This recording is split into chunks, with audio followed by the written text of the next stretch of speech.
ஐயா தோழர் நல்லக்கண்ணு அவருடைய மறைவு என்பது தமிழ்நாட்டிற்கு மட்டுமல்ல, இந்திய தேசத்திற்கே ஒரு மாபெரும் இழப்பு என்றுதான் சொல்ல வேண்டும்.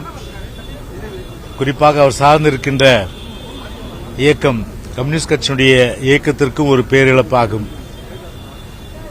ஐயா நல்லக்கண்ணு பொறுத்தவரை ஒரு பிரின்சிபல் மேன், அதாவது ஒரு கொள்கை பிடிப்போடு வாழ்ந்து அந்த கொள்கைக்காகவே வாழ்ந்து மறைந்தவர் என்று சொன்னால் ஐயா நல்லக்கண்ணு அவர்களை நான் இந்த நேரத்தில் குறிப்பிட்டாக வேண்டும். ஐயா நல்லக்கண்ணு பொறுத்தவரை ஒரு சிறந்த பண்பாளர்.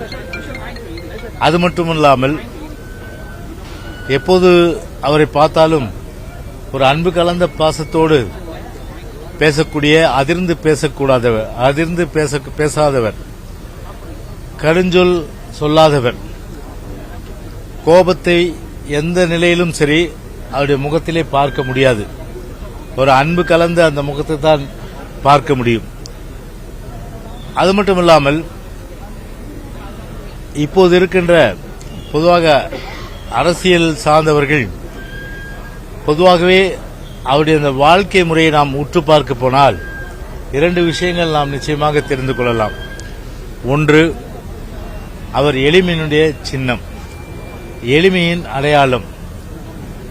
அது மட்டுமில்லாமல் கொண்ட கொள்கைக்காக ஒரே கட்சியில் ஒரு திசை தவறி போகாமல் அந்த கொள்கை பிடிப்போடு கம்யூனிஸ்ட் கட்சியை வளர்ப்பதிலும் கம்யூனிஸ்ட் கட்சியை சார்ந்தே அவருடைய அந்த வாழ்க்கை முறை இருந்தது. சரி, கம்யூனிஸ்ட் கட்சியை சார்ந்தே அவருடைய வாழ்க்கை முறை இருந்தாலும் கூட அவர் ஒரு போராளி என்று கூட சொல்லலாம். போராளி என்று சொன்னால் குறிப்பாக விவசாயிகள், நெசவாளர்கள், தொழிலாளர்கள், மீனவர்கள், உழைக்கும் வர்க்கம், இப்படி அவர்களுடைய உரிமைக்காக குரல் கொடுத்து பல சந்தர்ப்பங்களிலே போராட்டங்கள் புரிந்து அந்த உரிமைகளை பெற்றுத் தந்தவர்.